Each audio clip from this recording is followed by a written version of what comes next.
ਵਾਹਿਗੁਰੂ ਜੀ ਕਾ ਖਾਲਸਾ ਵਾਹਿਗੁਰੂ ਜੀ ਕੀ ਫਤਿਹ। मैं तुहाडी होस्ट नीलम कौर ते मैं टीवी 84 ਦੇ ਸਾਰੇ ਦਰਸ਼ਕਾਂ ਤੇ ਸਰੋਤਿਆਂ ਦਾ ਹਾਰਦਿਕ ਸਵਾਗਤ ਕਰਦੀ ਹਾਂ ਪ੍ਰੋਗਰਾਮ ਸੱਚ ਸੱਚ ਵਿੱਚ, ਜਿਹੜੇ ਇਸ ਪ੍ਰੋਗਰਾਮ ਨਾਲ ਦੇਸ਼ਾਂ ਵਿਦੇਸ਼ਾਂ ਤੋਂ ਜੁੜ ਚੁੱਕੇ ਨੇ। ਖਾਲਿਸਤਾਨ ਅਫੇਅਰ ਸੈਂਟਰ ਦੇ ਸੰਚਾਲਕ ਡਾਕਟਰ ਅਮਰਜੀਤ ਸਿੰਘ ਜੀ ਸਟੂਡੀਓ ਵਿੱਚ ਮੇਰੇ ਨਾਲ ਸ਼ਾਮਲ ਨੇ। ਆਓ ਨਾ ਮਿਲ ਕੇ ਅੱਜ ਦੇ ਅਹਿਮ ਇਸ਼ੂਜ਼ ਉੱਪਰ ਗੱਲਬਾਤ ਕਰਦੇ ਹਾਂ। जी डॉक्टर साहब वाहिगुरू जी का खालसा वाहिगुरू जी की फतेह। जी डॉक्टर साहब जी आया प्रोग्राम सचो सच विच बहुत शुक्रिया जी। डॉक्टर साहब अज 7 जनवरी 2019 25 पोह नानकशाही संमत 550 का दिन है। तो डॉक्टर साहब प्रोग्राम शुरू करने तो पहला असीं दर्शकों ते ਸਰੋਤਿਆਂ ਨੂੰ ਹਮੇਸ਼ਾ ਤਰ੍ਹਾਂ ਦੱਸ ਦਈਏ व्यूअर्स, ਜੇ ਤੁਸੀਂ ਹੱਕ ਸੱਚ ਇਨਸਾਫ ਤੇ ਪੈਰਾ ਦਿੰਦਾ ਇੱਕੋ ਇੱਕ ਚੈਨਲ TV 84 ਨੂੰ ਦੇਖਣਾ ਚਾਹੁੰਦੇ ਹੋ ਤਾਂ ਤੁਸੀਂ ਦੇਖ ਸਕਦੇ ਹੋ ਸਪੈਕਟਰਮ ਕੇਬਲ, ਆਰਸੀਐਨ ਕੇਬਲ, ਗਲਫਾ cable in Canada, roku, Jadoo box, ਸ਼ਾਵਾ, फेसबुक TV 84 ਦੀ ਐਪ ਹੈ online streaming and IP box ਤੇ ਤੁਸੀਂ TV 84 ਨੂੰ ਦੇਖ ਸਕਦੇ ਹੋ। ਅਸੀਂ ਇਹ ਵੀ ਦੱਸਣਾ ਚਾਹਾਂਗੇ ਜੋ ਸਾਡੇ ਪ੍ਰੋਗਰਾਮ ਦਾ ਸਮਾਂ ਹੈ ਉਹ 1.5 ਘੰਟਾ ਕਰ ਦਿੱਤਾ ਗਿਆ ਹੈ। ਇਸ ਦਾ ਟਾਈਮ ਹੈ 7:30 ਤੋਂ ਲੈ ਕੇ 9 ਵਜੇ ਤੱਕ। ਸੋ ਕੀਪ ਵਾਚਿੰਗ TV 84 ਜੀ। ਡਾਕਟਰ ਸਾਹਿਬ ਪ੍ਰੋਗਰਾਮ ਦੇ ਸ਼ੁਰੂ ਵਿੱਚ ਜਿਸ ਤਰ੍ਹਾਂ ਕਿ ਅੱਜ ਮੰਡੇ ਦਾ ਅਸੀਂ ਪ੍ਰੋਗਰਾਮ ਕਰਨ ਜਾ ਰਹੇ ਹਾਂ। ਇਸ ਵੀਕ ਦਾ ਪਹਿਲਾ ਪ੍ਰੋਗਰਾਮ ਹੈ ਔਰ ਵੀਕਐਂਡ ਵਿੱਚ ਜਿਸ ਤਰ੍ਹਾਂ ਕਿ ਤੁਸੀਂ ਸਾਡੇ ਦਰਸ਼ਕਾਂ ਨੂੰ ਪਹਿਲਾਂ ਹੀ ਸਾਂਝ ਪਾ ਗਏ ਸੀ ਕਿ ਹਿਊਸਟਨ ਟੈਕਸਸ ਵਿੱਚ 2 ਪ੍ਰੋਗਰਾਮ ਉਲੀਕੇ ਗਏ। ਉੱਥੋਂ ਦੀਆਂ ਸੰਗਤਾਂ ਵੱਲੋਂ ਪਹਿਲਾ ਜਿਹੜਾ ਕਿ 5 ਜਨਵਰੀ ਨੂੰ ਧੰਨ ਧੰਨ ਸਾਹਿਬ ਸ਼੍ਰੀ ਗੁਰੂ ਗੋਬਿੰਦ ਸਿੰਘ ਦੇ ਪ੍ਰਕਾਸ਼ ਦਿਹਾੜੇ ਨੂੰ ਸਮਰਪਿਤ ਸਮਾਗਮ ਸੀ ਔਰ ਦੂਸਰਾ ਜਿਹੜਾ ਕਿ ਸ਼ਹੀਦੀ ਸਮਾਗਮ ਸੀ 6 ਜਨਵਰੀ ਨੂੰ ਦਿਨ ਐਤਵਾਰ ਨੂੰ ਸ਼ਹੀਦ ਭਾਈ ਕੇਰ ਸਿੰਘ ਐਂਡ ਸ਼ਹੀਦ ਭਾਈ ਬੇਅੰਤ ਸਿੰਘ ਜੀ ਹੋਰਾਂ ਦਾ ਸਤਵੰਤ ਸਿੰਘ ਜੀ ਹੋਰਾਂ ਦਾ ਸ਼ਹੀਦੀ ਦਿਹਾੜਾ ਸੀ। ਸੋ ਇਹ ਦੋਨੋਂ ਪ੍ਰੋਗਰਾਮ ਤੁਸੀਂ ਇਹਨਾਂ ਦੋਨਾਂ ਪ੍ਰੋਗਰਾਮ ਵਿੱਚ ਸ਼ਮੂਲੀਅਤ ਕੀਤੀ। ਅਸੀਂ ਉਸ ਬਾਰੇ ਤੁਹਾਡੇ ਤੋਂ ਜਾਣਕਾਰੀ ਲੈਣਾ ਚਾਹਾਂਗੇ ਜੀ। ਡਾਕਟਰ ਸਾਹਿਬ ਕੀ ਕਹਿਣਾ ਚਾਹੋਗੇ? ਦੇਖੋ, ਅਸੀਂ ਹਮੇਸ਼ਾ ਹੀ ਖਾਸ ਤੌਰ ਤੇ ਜਦੋਂ ਕਿਤੇ ਵੀ ਜਾਣ ਦਾ ਮੌਕਾ ਬਣਦਾ ਹੈ ਇਸ ਗੱਲ ਦੇ ਨਾਲ ਬਾਗੋ ਬਾਗ ਹੋ ਕੇ ਖੁਸ਼ ਹੋ ਕੇ ਵੀ ਆਉਂਦੇ ਹਾਂ। ਇਸ ਗੱਲ ਦੀ ਤਸੱਲੀ ਵੀ ਮਹਿਸੂਸ ਹੁੰਦੀ ਹੈ ਜੀ ਕਿ TV 84 ਦੇ ਦਰਸ਼ਕਾਂ ਦਾ, ਐਡਮਾਇਰਰਸ ਦਾ, ਉਸ ਨੂੰ ਪਿਆਰ ਕਰਨ ਵਾਲਿਆਂ ਦਾ ਜਿਹੜਾ ਦਾਇਰਾ ਹੈ ਉਹ ਬਹੁਤ ਵਸੀ ਹੈ, ਬਹੁਤ ਵਿਸ਼ਾਲ ਹੈ ਜੀ। ਔਰ ਜਿਵੇਂ ਅਸੀਂ ਸ਼ੁੱਕਰਵਾਰ ਦੇ ਪ੍ਰੋਗਰਾਮ 'ਚ ਦੱਸਿਆ ਸੀ ਕਿ ਵੀਕਐਂਡ ਸਾਡਾ ਹਿਊਸਟਨ ਦਾ ਪ੍ਰੋਗਰਾਮ ਹੈ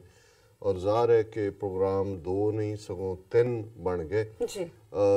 ਅਸੀਂ ਸੈਚਰਡੇ ਹੀ ਫਲਾਈ ਕੀਤਾ ਔਰ ਸੈਚਰਡੇ ਸ਼ਾਮ ਨੂੰ ਹਿਊਸਟਨ ਦੇ ਸ਼ੂਗਰਲੈਂਡ ਜਿਹੜਾ ਏਰੀਆ ਹੈ ਉੱਥੇ ਬੜਾ ਖੂਬਸੂਰਤ ਗੁਰਦੁਆਰਾ ਸਾਹਿਬ ਬਣਿਆ ਜੀ। ਬਾਹਰ ਬੜਾ ਵਧੀਆ ਪਾਣੀ ਦੇ ਫੁਹਾਰੇ ਵੀ ਨੇ ਔਰ ਉਸ ਦਾ ਜਿਹੜਾ ਓਵਰਆਲ ਆਰਕੀਟੈਕਟ ਹੈ ਬਹੁਤ ਖੂਬਸੂਰਤ ਹੈ। ਸੋ 5 ਜਨਵਰੀ ਕਿਉਂਕਿ 10ਵੇਂ ਪਾਤਸ਼ਾਹ ਦਾ ਪ੍ਰਕਾਸ਼ ਪੁਰਬ ਹੈ ਮੂਲ ਨਾਨਕਸ਼ਾਹੀ ਕੈਲੰਡਰ 2003 ਦੇ ਮੁਤਾਬਕ। ਸੋ ਉਸ ਗੁਰਦੁਆਰਾ ਸਾਹਿਬ ਦੇ ਵਿੱਚ ਭਾਈ ਧਿਆਨ ਸਿੰਘ ਜਿਹੜੇ ਕਿ ਸਾਡੇ ਪਿਛਲੇ 30 ਸਾਲ ਤੋਂ ਸਾਥੀ ਸਹਿਯੋਗੀ ਨੇ, ਉਹ ਪਰਿਵਾਰ ਸਹਿਤ ਉੱਥੇ ਹੀ ਜਾਂਦੇ ਨੇ ਉਹਨਾਂ ਦੇ ਘਰ ਦੇ ਨੇੜੇ। ਸੋ ਉਹਨਾਂ ਦੇ ਯਤਨਾਂ ਸਦਕਾ ਉੱਥੇ ਜਿੱਥੇ ਅਖੰਡ ਪਾਠ ਸਾਹਿਬ ਦਾ ਭੋਗ ਔਰ ਦੂਸਰਾ ਪ੍ਰੋਗਰਾਮ ਸੀ ਉੱਥੇ ਇਸ ਦਿਨ ਨੂੰ ਹੀ ਸਮਰਪਿਤ ਉਹਨਾਂ ਨੇ 5 ਜਨਵਰੀ ਦਾ ਸਮਾਗਮ ਖਾਸ ਤੌਰ ਤੇ ਰੱਖਿਆ ਹੋਇਆ ਸੀ ਔਰ ਜਿਉਂ ਹੀ ਅਸੀਂ ਪਹੁੰਚੇ ਸੈਚਰਡੇ ਬਾਈ ਨੂਨ, ਸੋ ਜਿਹੜੇ ਵੀ ਸਾਡੇ ਪਿਆਰੇ ਨੇ ਉਹ ਆਲਮੋਸਟ ਮਿਲਣ ਲਈ ਕੋਈ ਕਿਤਿਓਂ ਉਹਨਾਂ ਦੀ ਸ਼ੁਰੂਆਤ ਹੋਈ ਔਰ ਸੈਚਰਡੇ ਸ਼ਾਮ ਨੂੰ ਅਸੀਂ ਜਿਹੜਾ ਉਸ ਗੁਰਦੁਆਰਾ ਸਾਹਿਬ ਦੇ ਵਿੱਚ ਸੰਗਤ ਦੇ ਨਾਲ ਵਿਚਾਰਾਂ ਦੀ ਸਾਂਝ ਵੀ ਪਾਈ ਔਰ ਉੱਥੇ ਭਾਈ ਭੁਪਿੰਦਰ ਸਿੰਘ ਪਾਰਸ ਜਿਹੜੇ ਕਿ ਬੜੇ ਤਖ਼ਤ ਸ੍ਰੀ ਪਟਨਾ ਸਾਹਿਬ ਦੇ ਕੀਰਤਨੀਏ ਰਹੇ ਨੇ, ਰਾਗਾਂ 'ਚ ਕੀਰਤਨ ਕਰਦੇ ਨੇ, ਉਹਨਾਂ ਨੇ ਵੀ ਬੜੇ ਪ੍ਰਸ਼ੰਸਾ ਦੇ ਸ਼ਬਦ ਕਹੇ ਔਰ ਅਸੀਂ ਇਹ ਮਹਿਸੂਸ ਕਰਦੇ ਹਾਂ ਕਿ ਕਈ ਵਾਰ ਜਿਹੜਾ ਕੰਮ ਭਾਵੇਂ ਬੜੇ ਕਈ ਵਾਰ ਲੱਗ ਰਿਹਾ ਹੁੰਦਾ ਹੈ ਕਿ ਵੀ ਪਤਾ ਨਹੀਂ ਕਿੱਥੇ ਤੱਕ ਕੀ ਗੱਲ ਪਹੁੰਚਦੀ ਹੈ ਕਿ ਨਹੀਂ, ਪਰ ਬਹੁਤ ਸਾਰੇ ਉਸ ਦੀਵਾਨ ਦੇ ਵਿੱਚ ਵੀ ਜਿਹਨਾਂ ਨੂੰ ਮੈਂ ਵੀ ਪਹਿਲੀ ਵਾਰ ਮਿਲਿਆ ਉਹਨਾਂ ਨੇ ਮਿਲ ਕੇ ਜਿੱਥੇ TV 84 ਦੀ ਤਾਰੀਫ ਕੀਤੀ ਉੱਥੇ ਕੌਮੀ ਘਰ ਖਾਲਿਸਤਾਨ ਦੇ ਲਈ ਵੀ ਨੌਜਵਾਨ ਵਰਗ ਦੇ ਵਿੱਚ ਖਾਸ ਤੌਰ ਤੇ ਉਤਸ਼ਾਹ ਦੇਖਣ ਨੂੰ ਮਿਲੇ। ਐਤਵਾਰ ਦੇ 2 ਦੀਵਾਨ ਸਨ, ਇੱਕ ਉੱਥੇ ਵੱਡਾ ਗੁਰਦੁਆਰਾ ਸਾਹਿਬ ਜਿਹੜਾ ਕਿ ਆਲਮੋਸਟ 30-35 ਏਕੜ ਦੇ ਵਿੱਚ ਔਰ ਉਹ ਜਿਹੜਾ ਨੈਸ਼ਨਲ ਸਿੱਖ ਸੈਂਟਰ ਜਿਸ ਨੂੰ ਡਾਕਟਰ ਹਰਦਮ ਸਿੰਘ ਆਜ਼ਾਦ, ਸਰ ਸੰਪੂਰਨ ਸਿੰਘ ਜਿਹੜੇ ਉੱਥੋਂ ਦੇ ਪ੍ਰਧਾਨ ਨੇ, ਉਹਨਾਂ ਨੇ ਬਹੁਤ ਦਹਾਕੇ ਪਹਿਲਾਂ ਇਹ ਡ੍ਰੀਮ ਕੀਤਾ ਸੀ ਕਿ ਇੱਕ ਵੱਡਾ ਥਾਂ ਜਿਹੜਾ ਹਾਈਵੇ ਤੋਂ ਵੀ ਜਾਂ ਫਰੀਵੇ ਤੋਂ ਵੀ ਵਿਜ਼ੀਬਲ ਹੋਏ ਔਰ ਜਿੱਥੇ ਜਿਹੜਾ ਕੌਮੀ ਘਰ ਨੂੰ ਸਮਰਪਿਤ ਪ੍ਰੋਗਰਾਮ ਵੀ ਹੋਣ, ਕੋਈ ਨਾ ਕੋਈ ਮਿਊਜ਼ੀਅਮ, ਕੋਈ ਹੋਰ ਡਿਵੈਲਪਮੈਂਟ ਵੀ ਹੋਏ ਔਰ ਬੜਾ ਵਿਸ਼ਾਲ ਇਲਾਕਾ ਉਹਨਾਂ ਨੇ ਗੁਰਦੁਆਰਾ ਸਾਹਿਬ ਦੇ ਨਾਂ ਜ਼ਮੀਨ ਹੈ ਔਰ ਉੱਥੇ ਆਲਰੇਡੀ ਕੰਸਟਰਕਸ਼ਨ ਵਰਕ ਕਾਫੀ ਕੰਪਲੀਟ ਹੋ ਚੁੱਕਾ ਹੈ ਜੀ। ਵੱਡੇ ਦੀਵਾਨ ਹਾਲ ਔਰ ਉਸ ਦਾ ਉਦਘਾਟਨ ਸ਼ਾਇਦ ਉਹ ਗੁਰੂ ਨਾਨਕ ਸਾਹਿਬ ਦੇ 550ਵੇਂ ਪ੍ਰਕਾਸ਼ ਪੁਰਬ ਵਾਲੇ ਦਿਨ ਕਰਨਗੇ। ਪਰ ਜਿੱਥੇ ਇੱਕ ਜਿਹੜਾ ਐਗਜ਼ਿਸਟਿੰਗ ਸਟਰਕਚਰਸ ਵੀ ਉਹ ਗੁਰਦੁਆਰਾ ਸਾਹਿਬ ਔਰ ਦੂਸਰਾ ਉਸ ਦਾ ਜਿਹੜਾ ਦੀਵਾਨ ਸਜਦਾ ਹੈ ਉਹ ਵੀ ਇੱਕ ਖੂਬਸੂਰਤ ਮੁਕਾਮ ਹੈ। ਸੋ ਅਸੀਂ ਉਹਨਾਂ ਨੇ ਨਿਸ਼ਾਨ ਸਾਹਿਬ ਦੀ ਸੇਵਾ ਵੀ ਸੀ ਔਰ ਦੀਵਾਨ ਹਾਲ ਤੋਂ ਬਾਹਰ ਵੀ ਵੱਡਾ ਪੰਡਾਲ ਲਾਇਆ ਹੋਇਆ ਸੀ। ਔਰ ਚੰਗੀ ਗੱਲ ਹੈ ਵੀ ਉਹਨਾਂ ਨੇ ਵੀ 5 ਜਨਵਰੀ ਦਾ ਹੀ ਸਮਰਪਿਤ ਦਿਨ 10ਵੇਂ ਪਾਤਸ਼ਾਹ ਦਾ 5 ਜਨਵਰੀ ਰਾਤ ਨੂੰ ਵੀ ਕੀਰਤਨ ਦਰਬਾਰ ਸੀ ਜੀ ਔਰ 6 ਦੇ ਦੀਵਾਨ ਵਿੱਚ 6 ਜਨਵਰੀ ਦੇ ਸਾਨੂੰ ਉਹਨਾਂ ਨੇ ਬਹੁਤ ਸਨਮਾਨ ਵੀ ਦਿੱਤਾ ਔਰ ਇਸ ਦੇ ਨਾਲ ਹੀ ਜਿੱਥੇ ਅਸੀਂ 10ਵੇਂ ਪਾਤਸ਼ਾਹ ਨੂੰ ਉਹਨਾਂ ਦੇ ਪ੍ਰਕਾਸ਼ ਪੁਰਬ ਦੇ ਉੱਤੇ ਯਾਦ ਕੀਤਾ ਸੰਗਤ ਦੇ ਨਾਲ, ਉੱਥੇ ਜਿਵੇਂ ਤੁਸੀਂ ਦੱਸਿਆ ਕਿ ਭਾਈ ਸਤਵੰਤ ਸਿੰਘ ਭਾਈ ਕੇਰ ਸਿੰਘ ਹੋਰਾਂ ਦਾ ਸ਼ਹੀਦੀ ਦਿਨ ਵੀ ਸੀ 6 ਜਨਵਰੀ ਦਾ।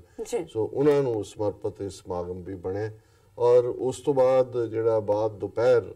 ਦਾ ਜਿਹੜਾ ਮੁੱਖ ਦੀਵਾਨ ਸਿੱਖ ਸੈਂਟਰ ਆਫ ਗਲਫ ਕੋਸਟ ਇਸ ਨੂੰ ਕਹਿੰਦੇ ਨੇ ਔਰ ਸਭ ਤੋਂ ਪੁਰਾਤਨ ਗੁਰਦੁਆਰਾ ਸਾਹਿਬਾਨ ਚੋਂ ਹੈ। ਉੱਥੇ ਹਮੇਸ਼ਾ ਹੀ ਇੱਕ ਪੰਥਕ ਸਟੇਜ ਰਹੀ ਹੋ ਔਰ ਅਸੀਂ 1991 ਚ ਪਹਿਲੀ ਵਾਰ ਜਦੋਂ ਅਜੇ Khalistan affair centre California based ਸੀ ਉੱਥੇ ਗਏ ਸੀ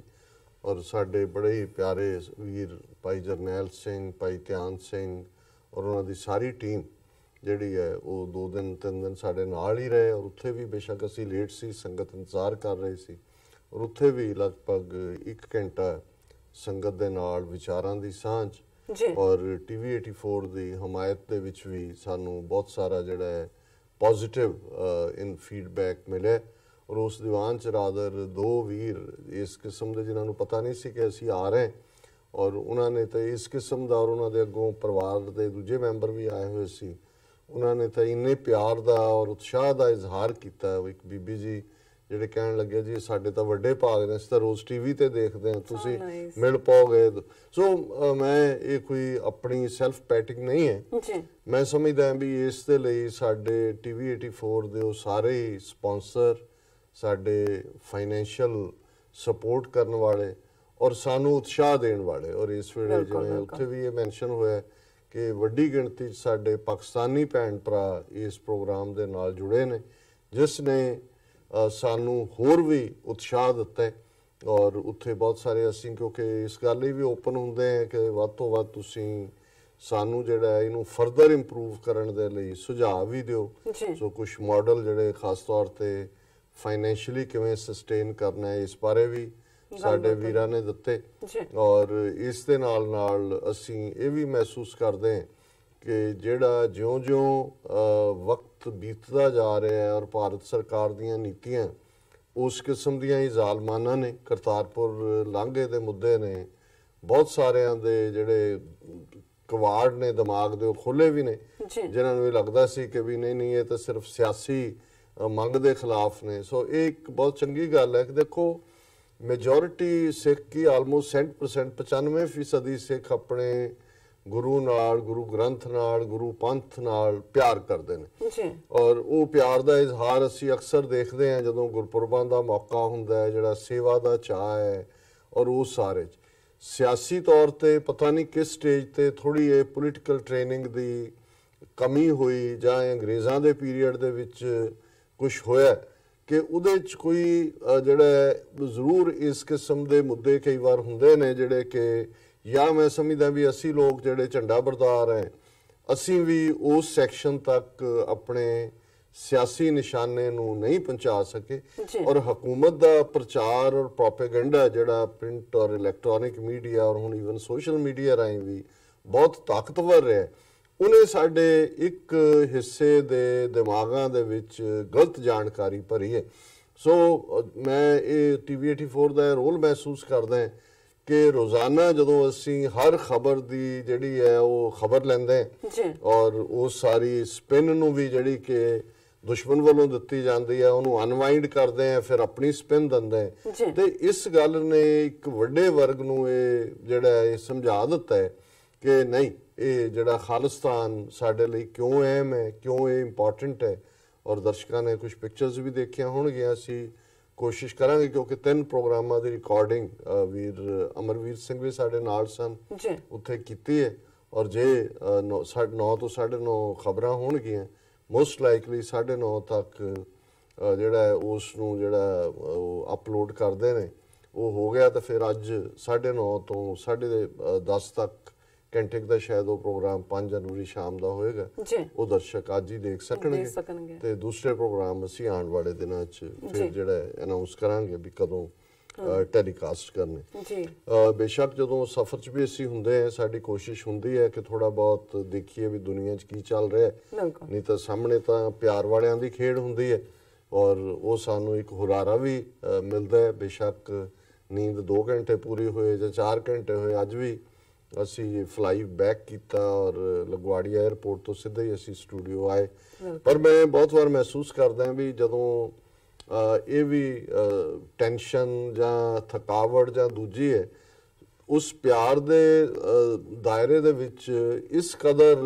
ਤੁਹਾਡੀ ਬਾਡੀ ਦੇ ਵਿੱਚ ਇੱਕ ਉਤਸ਼ਾਹ ਭਰ ਜਾਂਦਾ ਹੈ ਕਿ ਥਕੇਵਾਂ ਵੀ ਮਹਿਸੂਸ ਨਹੀਂ ਹੁੰਦਾ, ਭਾਵੇਂ ਰਾਤ ਕਿਤੋਂ 1 ਵਜੇ ਆਏ 1:30 ਵਜੇ ਆਏ,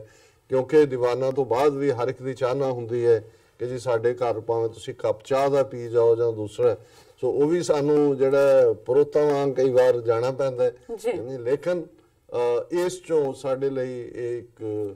ਪਿਆਰ ਦਾ ਵੱਡਾ ਅਸੀਂ ਜੱਗ ਭਰ ਲੈਂਦੇ ਹਾਂ, ਫਿਰ ਅਗਲੀ ਵਿਜ਼ਿਟ ਤੱਕ ਜਿਹੜਾ ਉਹ ਸਾਨੂੰ ਐਲਿਕਜ਼ਰ ਵਾਂਗ, ਉਸ ਟੌਨਿਕ ਵਾਂਗ ਜਿਹੜਾ ਉਹ ਤੁਰਦਾ ਰੱਖਦਾ। ਸੋ ਮੈਂ ਇਸ ਪਲੇਟਫਾਰਮ ਰਾਹੀਂ ਆਪਣੇ ਸਾਰੇ ਹੀ ਵੀਰਾਂ ਭੈਣਾਂ ਦਾ, ਸ਼ਿਕਾਗੋ ਹਿਊਸਟਨ ਵਾਸੀ ਜਿਨ੍ਹਾਂ ਨੇ ਸਾਨੂੰ ਪਿਆਰ ਦਿੱਤਾ, ਜਿਨ੍ਹਾਂ ਨੇ TV 84 ਦੇ ਲਈ ਆਪਣੀਆਂ ਕਮਿਟਮੈਂਟਸ ਕੀਤੀਆਂ ਨੇ, ਉਹਨਾਂ ਸਾਰਿਆਂ ਦਾ ਅਸੀਂ ਸ਼ੁਕਰੀਆ ਅਦਾ ਕਰਦੇ ਹਾਂ ਜੀ। ਔਰ ਖਬਰਾਂ ਜਿਹੜੀਆਂ ਇਸ ਪੀਰੀਅਡ 'ਚ ਨੇ, ਕੋਈ ਬਹੁਤ ਕੁਝ ਨਹੀਂ ਵਾਪਰਿਆ ਵੀਕਐਂਡ ਤੱਕ, ਲੇਕਿਨ ਅੱਜ ਹੀ ਜਿਹੜੀ ਮੁੱਖ ਖਬਰ ਜਿਸ ਦੇ ਉੱਤੇ ਸਾਰੇ ਮੀਡੀਆ 'ਚ ਵੀ ਚਰਚਾ ਹੈ, ਕਿਉਂਕਿ ਹੁਣ ਚੋਣਾਂ ਨੂੰ ਲਗਭਗ 3 ਮਹੀਨੇ ਰਹਿ ਗਏ ਨੇ, ਕਿਉਂਕਿ ਫਿਰ ਚੋਣ ਜ਼ਾਬਤਾ ਲਾਗੂ ਹੋ ਜਾਂਦਾ ਹੈ ਭਾਰਤ ਦੀਆਂ ਪਾਰਲੀਮਾਨੀ ਚੋਣਾਂ ਦਾ। ਔਰ ਜ਼ਾਹਰ ਹੈ ਵੀ 2014 ਦੀਆਂ ਚੋਣਾਂ ਤਾਂ ਮੋਦੀ ਐਂਡ ਕੰਪਨੀ ਨੇ, ਮੋਦੀ ਅਮਿਤ ਸ਼ਾਹ ਨੇ ਜੁਮਲਿਆਂ ਦੇ ਸਿਰ ਤੇ ਜਿੱਤੀਆਂ, ਔਰ ਉਹ ਜੁਮਲੇ ਜਿਹੜੇ ਨੇ ਹੁਣ ਇੱਕ ਇੱਕ ਕਰਕੇ ਸਾਰੇ ਐਕਸਪੋਜ਼ ਹੋਏ। ਹੁਣ ਉਹ ਲੱਭ ਰਹੇ ਨੇ ਕਿ ਕੋਈ ਨਵਾਂ ਜੁਮਲਾ ਵੀ ਲੱਭੀਏ ਔਰ ਇਹਦੇ ਨਾਲ ਕੋਈ ਨਾ ਕੋਈ ਨਵਾਂ, ਜਿਹਨੂੰ ਸਟੰਟ ਕਹਿੰਦੇ ਨੇ, ਐਸਾ ਸਟੰਟ ਵੀ, ਜਦੋਂ ਤੁਸੀਂ ਸਟੰਟ ਦੇਖਦੇ ਹੋ ਤੁਹਾਨੂੰ ਲੱਗ ਨਹੀਂ ਰਿਹਾ ਹੁੰਦਾ ਸਟੰਟ ਹੈ, ਲੱਗਦਾ ਅਸਰ ਹੀ ਰਿਹਾ ਹੁੰਦਾ। ਔਰ ਇਹ ਚਰਚਾ ਦੇ ਵਿੱਚ ਹੈ ਵੀ ਇਹ ਕੀ ਕਰਨਗੇ ਚੋਣਾਂ ਤੋਂ ਪਹਿਲਾਂ, ਚੋਣਾਂ ਜਿੱਤਣ ਦੇ ਲਈ। ਜ਼ਾਹਰ ਹੈ ਇੱਕ ਕਾਰਡ ਤਾਂ ਐਂਟਾਈ ਮੁਸਲਮ ਜਾਂ ਐਂਟਾਈ ਮਾਈਨੋਰਿਟੀ, ਜਿਹਦੇ 'ਚ ਸਿੱਖ ਵੀ ਘੜੀਸੇ ਜਾ ਸਕਦੇ ਨੇ, ਉਹ ਵੀ ਹੋਏਗਾ। ਇੱਕ ਰਾਮ ਮੰਦਰ ਵਹੀਂ ਬਣਾਏ ਗਏ। ਸੁਪਰੀਮ ਕੋਰਟ ਦਾ ਜਿਹੜਾ ਜਨਵਰੀ ਇਸ ਹਫਤੇ ਦੇ ਵਿੱਚ ਉਹਨਾਂ ਦੀ ਜਿਹੜਾ ਇੱਕ ਸਪੈਸ਼ਲ ਬੈਂਚ ਜਿਹੜਾ ਉਹਨਾਂ ਨੇ ਕੰਸਟੀਟਿਊਟ ਕਰ ਦੇਣਾ ਜਸਟਿਸ ਰੰਜਨ ਗੋਗੋਈ ਨੇ, ਔਰ ਉਹਦੇ 'ਚੋਂ ਵੀ ਫੈਸਲਾ ਇਹਦੀ ਫੇਵਰ 'ਚ ਆ ਸਕਦਾ, ਉਹਨੂੰ ਵੀ ਬਤੌਰੇ ਜਿੱਤ ਕਰ ਸਕਦੇ ਨੇ। ਔਰ ਜੇ ਇਹ ਹੀਅਰਿੰਗ ਬਹੁਤ ਤੇਜ਼ੀ ਨਾਲ ਹੁੰਦੀ ਹੈ ਔਰ ਫੈਸਲਾ ਜਿਹੜਾ ਇਹਨਾਂ ਦੀ ਮਰਜ਼ੀ ਮੁਤਾਬਕ ਨਹੀਂ ਵੀ ਹੁੰਦਾ, ਫਿਰ ਵੀ ਇਹ ਆਰਡੀਨੈਂਸ ਜਾਰੀ ਕਰ ਸਕਦੇ ਨੇ, ਕਿਉਂਕਿ ਆਰਡੀਨੈਂਸ ਦੀ ਵੈਲਿਡਿਟੀ 6 ਮਹੀਨੇ ਹੁੰਦੀ ਹੈ। ਉਸ ਦੌਰਾਨ ਇਲੈਕਸ਼ਨਾਂ ਵੀ ਹੋ ਜਾਣਗੀਆਂ, ਲੇਕਿਨ ਭਾਵੇਂ ਉਹ ਪਾਸ ਨਹੀਂ ਹੁੰਦਾ ਆਰਡੀਨੈਂਸ ਹੁੰਦਾ ਹੈ, ਐਕਟ ਤਾਂ ਉਦੋਂ ਹੀ ਬਣਦਾ ਜਦੋਂ ਵਾਪਸ ਪਾਰਲੀਮੈਂਟ ਦੇ ਵਿੱਚ ਉਹਨੂੰ ਕੀਤਾ ਜਾਂਦਾ ਹੈ। ਪਰ ਉਹ ਆਪਣੇ ਵੋਟਰਾਂ ਨੂੰ ਇਹ ਕਹਿ ਸਕਦੇ ਨੇ ਕਿ ਦੇਖੋ ਜੀ ਅਸੀਂ ਤਾਂ ਆਪਣਾ ਟਿਲ ਲਾਇਆ, ਔਰ ਆਰਡੀਨੈਂਸ ਜਾਰੀ ਕਰਕੇ ਫਿਰ ਇਹ ਕਹਿਣਗੇ ਕਿ ਜੀ ਸਾਨੂੰ ਵੋਟਾਂ ਪਾਓ ਤਾਂ ਕਿ ਅਸੀਂ ਇਸ ਆਰਡੀਨੈਂਸ ਨੂੰ ਆਉਣ ਵਾਲੇ ਫਿਰ ਪਾਰਲੀਮੈਂਟ ਦੇ ਸੈਸ਼ਨ ਦੇ ਵਿੱਚ ਐਕਟ ਬਣਾ ਕੇ ਕਾਨੂੰਨੀ ਤੌਰ ਦੇ ਉੱਤੇ ਉਹ ਜ਼ਮੀਨ ਐਕਵਾਇਰ ਕਰਕੇ ਉੱਥੇ ਰਾਮ ਲੱਲਾ ਦਾ ਮੰਦਿਰ ਬਣਾ ਦੇਈ। ਲੇਕਿਨ ਇੱਕ ਜਿਹੜਾ ਉਹਨਾਂ ਨੇ ਆਪਣੇ ਪੱਥੇ 'ਚੋਂ ਤੀਰ ਕੱਢਿਆ,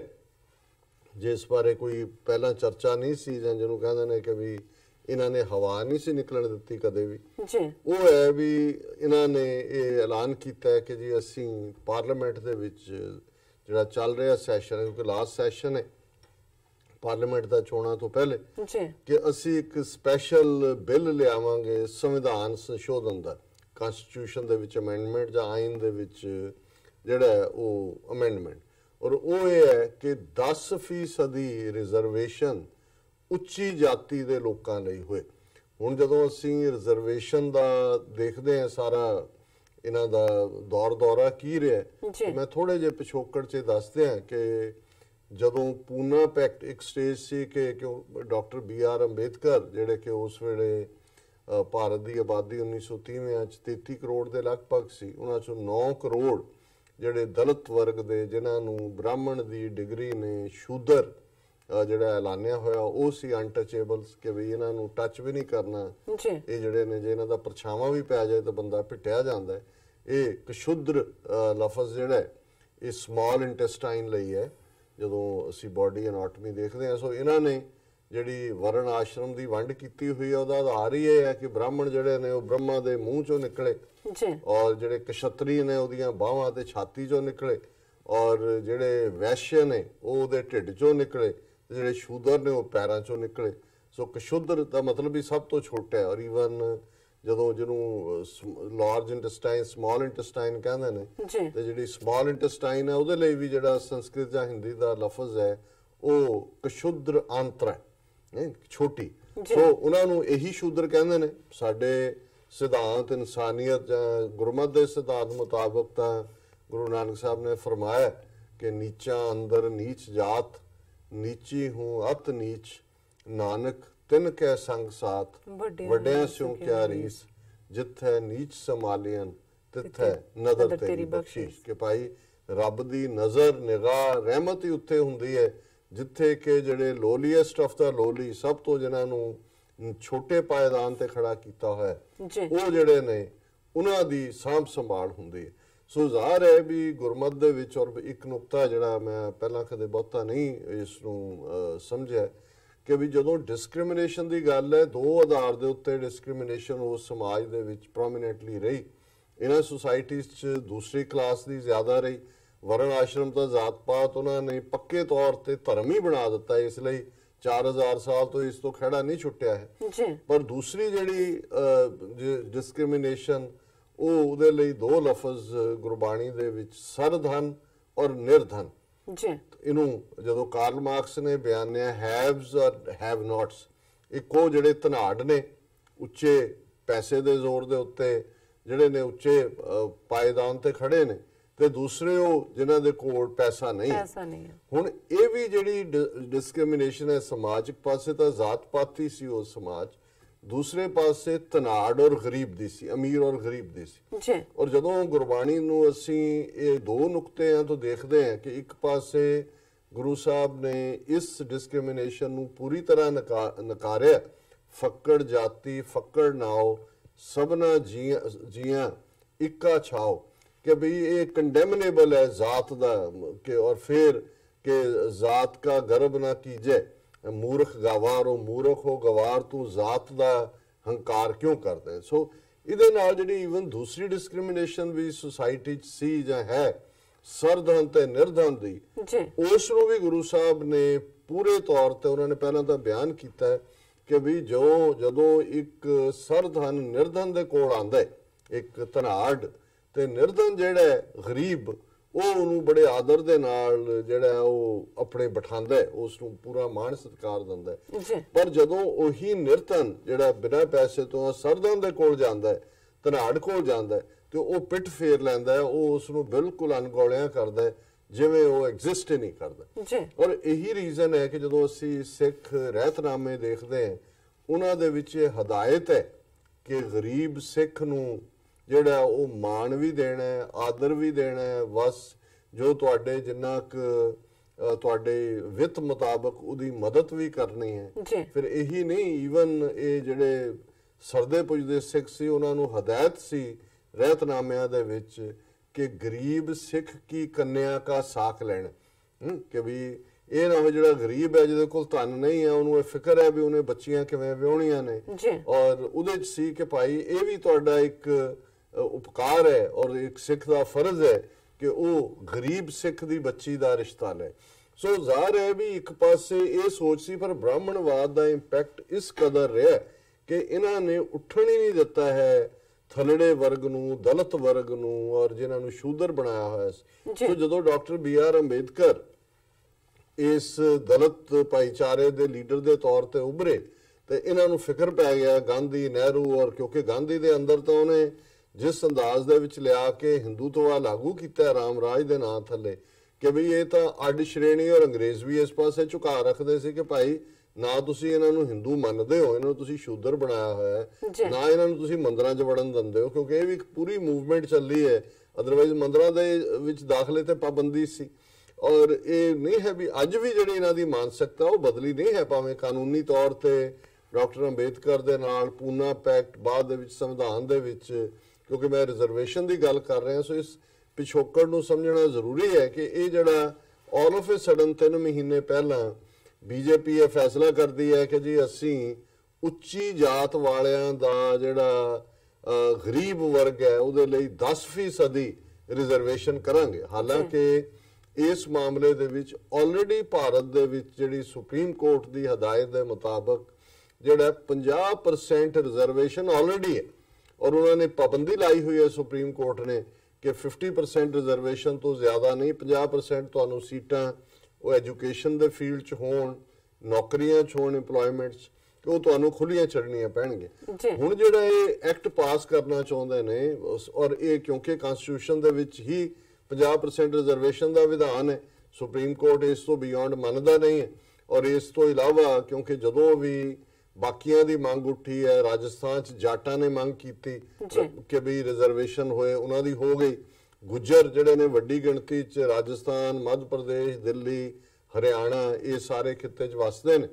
ਉਹਨਾਂ ਦੇ ਐਜੀਟੇਸ਼ਨ ਵੀ ਚੱਲੀ, ਉਸ ਦੇ ਉੱਤੇ ਵੀ ਹੈ। ਇਸੇ ਤਰ੍ਹਾਂ ਗੁਜਰਾਤ ਦੇ ਵਿੱਚ ਹਾਰਦਿਕ ਪਟੇਲ ਔਰ ਦੂਸਰੇ ਜਿਹੜੇ ਬੀਜੇਪੀ ਨਾਲੋਂ ਟੁੱਟੇ, ਉਹਨਾਂ ਦੀ ਡਿਮਾਂਡ ਹੈ ਵੀ ਪਟੇਲਾਂ ਦੀ ਔਰ ਸਾਡੀ ਰਿਜ਼ਰਵੇਸ਼ਨ ਹੋਏ। ਸੋ ਆਲਰੇਡੀ ਜਿਹੜਾ ਇਸ ਦੇ ਉੱਤੇ ਜਿਹੜੀਆਂ ਇੱਕ ਸ਼ੂਦਰ ਜਿਹੜੇ ਬਣਾਏ ਨੇ, ਦੂਸਰੀ ਕਲਾਸ ਜਿਹਨਾਂ ਨੂੰ ਪਛੜੀਆਂ ਜਾਤੀਆਂ ਸੰਵਿਧਾਨ ਦੇ ਵਿੱਚ ਬੈਕਵਰਡ ਕਲਾਸਿਸ ਕਿਹਾ ਗਿਆ, ਔਰ ਜਿਹੜਾ ਸ਼ੂਦਰ ਜਿਹਨਾਂ ਨੂੰ ਬਣਾਇਆ ਹੋਇਆ ਸੀ ਉਹਨਾਂ ਦੇ ਲਈ ਉਹਨਾਂ ਨੇ ਸੰਵਿਧਾਨਕ ਲਫ਼ਜ਼ ਜਿਹੜਾ ਸ਼ਡਿਊਲ ਕਾਸਟ ਕੱਢਿਆ ਕਿ ਵੀ ਇਹ ਸ਼ਡਿਊਲ ਕਾਸਟ ਨੇ। ਔਰ ਜਿਹੜੇ ਆਦੀਵਾਸੀ ਜਿਹੜੇ ਬਿਲਕੁਲ ਹੀ ਜਿਨ੍ਹਾਂ ਦੀਆਂ ਜ਼ਮੀਨਾਂ ਲੁੱਟ ਰਹੇ ਨੇ, ਔਰ ਉੱਥੇ ਸਾਰੀਆਂ ਮਲਟੀਨੈਸ਼ਨਲ ਜਿਨ੍ਹਾਂ ਦੇ ਨਾਲ ਇਹਨਾਂ ਦੀਆਂ ਅੰਗਲੀਆਂ ਸੰਗਲੀਆਂ ਰਲੀਆਂ ਹੋਈਆਂ ਨੇ, ਕਿਉਂਕਿ ਉਹਨਾਂ ਦੀਆਂ ਉਹ ਝਾਰਖੰਡ ਹੋਏ, ਛੱਤੀਸਗੜ੍ਹ ਹੋਏ, ਮੱਧ ਪ੍ਰਦੇਸ਼ ਹੋਏ, ਇਹਨਾਂ ਸਾਰੇ ਸੂਬਿਆਂ, ਉੱਤਰਾਖੰਡ ਦਾ ਵੀ ਕੁਝ ਹਿੱਸਾ ਹੋਏ, ਕਿਉਂਕਿ ਜਿੱਥੇ ਜੰਗਲਾਂ ਦੇ ਵਿੱਚ ਵਿਚਾਰੇ ਆਦੀਵਾਸੀ ਰਹਿੰਦੇ ਨੇ, ਟ੍ਰਾਈਬਲਸ ਜਿਨ੍ਹਾਂ ਦੇ ਨਾਂ ਨੂੰ ਸ਼ਡਿਊਲ ਟ੍ਰਾਈਬ ਬਣਾਇਆ ਹੋਇਆ, ਉਹਨਾਂ ਦੀਆਂ ਜ਼ਮੀਨਾਂ ਖੋਹ ਕੇ ਉੱਥੇ ਬੜੇ ਰਿਚ ਨੇ, ਮਿਨਰਲਸ ਨੇ, ਉਹ ਮਲਟੀਨੈਸ਼ਨਲਸ ਉੱਥੇ ਆਪਣਾ ਕਬਜ਼ਾ ਕਰਦੀਆਂ ਨੇ। ਹੁਣ ਇੱਕ ਪਾਸੇ ਤਾਂ ਇਹ ਸਾਰਾ ਰਿਜ਼ਰਵੇਸ਼ਨ ਦਾ ਬੇਸ ਉਸ ਪੱਧਰ ਤੇ ਜਾਂਦਾ ਹੈ ਕਿ ਜਦੋਂ ਗਾਂਧੀ ਐਂਡ ਕੰਪਨੀ ਨੇ ਦੇਖਿਆ ਕਿ ਵੀ ਇਹ ਤਾਂ ਦਲਿਤ ਵਰਗ ਆਪਣੀ ਲੀਡਰਸ਼ਿਪ ਦੇ ਥੱਲੇ ਆਪਣਾ ਅੱਡ ਕਲੇਮ ਸਟੇਕ ਕਰੇਗਾ, ਉਹੀ ਪੀਰੀਅਡ ਸੀ ਡਾਕਟਰ ਅੰਬੇਦਕਰ ਨੇ ਇਹ ਕਿਹਾ ਸੀ ਕਿ ਅਸੀਂ ਹੁਣ ਹਿੰਦੂ ਨਹੀਂ ਰਹਿਣਾ ਹੈ। ਉਹ ਸਿੱਖ ਧਰਮ ਗ੍ਰਹਿਣ ਕਰਨ ਵੱਲ ਵੀ ਝੁਕ ਰਿਹਾ ਸੀ, ਬਾਕੀਆਂ ਨੂੰ ਵੀ ਦੇਖ ਰਿਹਾ ਸੀ, ਭਾਵੇਂ ਐਂਡ ਦੇ ਵਿੱਚ 1950 ਤੱਕ ਪਹੁੰਚਦੇ ਆ ਉਹ ਬੁੱਧ ਧਰਮ ਦੇ ਵਿੱਚ ਸ਼ਾਮਲ ਹੋਇਆ। ਪਰ ਉਦੋਂ 1932-33 ਦੇ ਪੀਰੀਅਡ ਦੇ ਵਿੱਚ ਗਾਂਧੀ ਨੇ ਫਿਰ ਇਸ ਦੇ ਉੱਤੇ ਵਰਤ ਰੱਖਤਾ, ਮਰਨ ਵਰਤ ਮੈਂ ਮਰ ਜਾਵਾਂਗਾ, ਇਹ ਤਾਂ ਛੂਤ ਸਾਡਾ ਭਿੰਨ ਅੰਗ ਨੇ, ਇਹ ਉਹ ਧਮਕੀਆਂ ਵੀ ਮਿਲਣੀਆਂ ਸ਼ੁਰੂ ਹੋ ਗਈਆਂ ਅੰਬੇਦਕਰ ਨੂੰ, ਦਲਿਤਾਂ ਦੀਆਂ ਬਸਤੀਆਂ ਦੇ ਉੱਤੇ ਹਮਲੇ ਵੀ ਸ਼ੁਰੂ ਹੋ ਗਏ। ਸੋ ਮੈਂ ਬਹੁਤ ਵਾਰੀ ਦੇਖਦਾ, ਔਰ ਇੱਕ ਪੁਸਤਕ ਜਿਹੜੇ ਸਾਡੇ ਮਿੱਤਰ ਵੀਰ ਪਰਮਜੀਤ ਸਿੰਘ ਲੈ ਕੇ ਆਏ ਨੇ, ਉਹਨਾਂ ਨੇ ਮੈਨੂੰ ਦਿੱਤੀ, ਮੈਨੂੰ ਪੜ੍ਹਨ ਦਾ ਮੌਕਾ ਤਾਂ ਨਹੀਂ ਬਣਿਆ ਅਜੇ। ਮਲ ਸਿੰਘ ਹੋਰਾਂ ਨੇ ਲਿਖਿਆ ਹੈ ਕਿ ਵੀ ਡਾਕਟਰ ਅੰਬੇਦਕਰ ਸਿੱਖ ਕਿਉਂ ਨਹੀਂ ਬਣ ਸਕੇ, ਕਿਉਂਕਿ ਇਸ ਮੁੱਦੇ ਦੇ ਉੱਤੇ ਬਹੁਤ ਸਾਰੀ ਡਿਬੇਟ ਹੈ। ਸਰ ਕਪੂਰ ਸਿੰਘ ਹੋਰਾਂ ਨੇ ਲਿਖਿਆ ਹੈ ਔਰ ਇਸ ਦੇ ਉੱਤੇ ਅੱਡ-ਅੱਡ ਵਿਚਾਰ ਨੇ। ਹੁਣ ਜ਼ਾਹਰ ਹੈ ਕਿ ਗਾਂਧੀ ਨੇ ਫਿਰ ਇਸ ਗੱਲ ਦੇ ਉੱਤੇ, ਜਿਹਨੂੰ ਸਾਡੇ ਮਾਝੇ ਦੇ ਵਿੱਚ ਇਹ ਅਖਾਣ ਕਾਫੀ ਪਪੂਲਰ ਹੈ ਕਿ ਵੀ ਸਾਰਾ ਜਾਂਦਾ ਦੇਖੀਏ ਅੱਧਾ ਦਈਏ ਲੁਟਾ, ਕੁਛ ਹਿੱਸੇ 'ਚ ਕਹਿੰਦੇ ਨੇ ਅੱਧਾ ਦਈਏ ਵੰਡ, ਕਿ ਵੀ ਜੇ ਪਤਾ ਵੀ ਸਾਰਾ ਹੀ ਜਾ ਰਿਹਾ ਤੇ ਫਿਰ ਅੱਧਾ ਜਿਹੜਾ ਉਹ ਦੇ ਦਿਓ। ਸੋ ਗਾਂਧੀ ਨੇ ਦੇਖਿਆ ਵੀ ਸਭ ਕੁਝ ਜਾ ਰਿਹਾ। ਸੋ ਇਹ ਜਿਹੜੀ ਰਿਜ਼ਰਵੇਸ਼ਨ ਦੀ ਪਾਲਿਸੀ ਨਿਕਲੀ, ਇਹ ਉਸ ਪੂਨਾ ਪੈਕਟ ਚੋਂ, ਜਿਹਦੇ 'ਚ ਕਿ ਜ਼ਾਹਰ ਹੈ ਡਾਕਟਰ ਅੰਬੇਦਕਰ ਨੇ ਸਟੈਪ ਡਾਊਨ ਕੀਤਾ ਔਰ ਕਿ ਜੀ ਹਿੰਦੂ ਇਸ ਕਦਰ ਸਵਰਨ ਜਾਤੀ ਵਾਲੇ ਪਿੱਛੇ ਪੈ ਗਏ ਸੀ ਕਿ ਜੀ ਇਹ ਤੇ ਜੇ ਗਾਂਧੀ ਮਰ ਗਿਆ ਤਾਂ ਅਸੀਂ ਰਹਿਣ ਨਹੀਂ ਦੇਣਾ ਇਹਨਾਂ ਨੂੰ। ਸੋ ਉਸ ਪੂਨਾ ਪੈਕਟ ਚੋਂ ਹੀ ਸੀ ਕਿ ਵੀ ਜਿਹੜਾ ਇਹ ਰਿਜ਼ਰਵੇਸ਼ਨ, ਜਿਹੜਾ ਸਮਾਜ ਦਾ ਇਹ ਵਰਗ ਹੈ, ਸੰਵਿਧਾਨ ਦੇ ਥੱਲੇ ਇਹਨਾਂ ਨੂੰ ਜਿਹੜਾ ਉਹ ਹਿੰਦੂ ਦਾ ਹਿੱਸਾ ਹੀ ਮੰਨਿਆ ਜਾਏ। ਕਾਂਗਰਸ ਨੇ, ਕਿਉਂਕਿ ਅਜੇ 1936-37 ਦੀਆਂ ਚੋਣਾਂ ਜਦੋਂ ਹੋਈਆਂ ਉਦੋਂ ਵੀ ਇਹ ਹੋਇਆ ਕਿ ਜੀ ਕਾਂਗਰਸ ਦੇ ਕੋਟੇ 'ਚੋਂ ਜਿਹੜਾ ਹਿੰਦੂ ਕੋਟਾ ਸੀ, ਕਿਉਂਕਿ ਉਦੋਂ ਸੈਪਰੇਟ ਇਲੈਕਟੋਰੇਟ ਬਣ ਚੁੱਕੇ ਸੀ, ਮੁਸਲਮਾਨ ਆਪਣੇ ਵੋਟਾਂ ਦੇ ਨਾਲ ਆਪਣੇ ਉਮੀਦਵਾਰ ਚੁਣਦੇ ਸੀ, ਸਿੱਖ ਆਪਣੇ ਨਾਲ ਚੁਣਦੇ ਸੀ, ਤੇ ਉਹਦੇ 'ਚ ਬਜਾਏ ਇਸ ਦੇ ਕਿ ਦਲਿਤ ਆਪਣਾ ਸੈਪਰੇਟ ਇਲੈਕਟੋਰੇਟ ਬਣਾਉਂਦੇ, ਕਾਂਗਰਸ ਨੇ ਆਪਣੇ ਖਾਤੇ 'ਚ ਕਰਕੇ ਤੇ ਇਹ ਰਿਜ਼ਰਵੇਸ਼ਨ ਦੇ ਥਾਟ ਨੂੰ ਜਨਮ ਦਿੱਤਾ ਕਿ ਇੰਨੀਆਂ ਸੀਟਾਂ ਅਸੀਂ ਜਨਰਲ ਦੇ ਵਿੱਚ ਛੱਡਾਂਗੇ ਆਬਾਦੀ ਦੇ ਲਿਹਾਜ਼ ਨਾਲ। ਔਰ ਇਹੀ ਕਹਾਣੀ ਫਿਰ 1946 ਦੀਆਂ ਚੋਣਾਂ ਤੱਕ ਵੀ ਹੋਈ। ਫਿਰ ਜਦੋਂ ਭਾਰਤੀ ਸੰਵਿਧਾਨ 'ਚ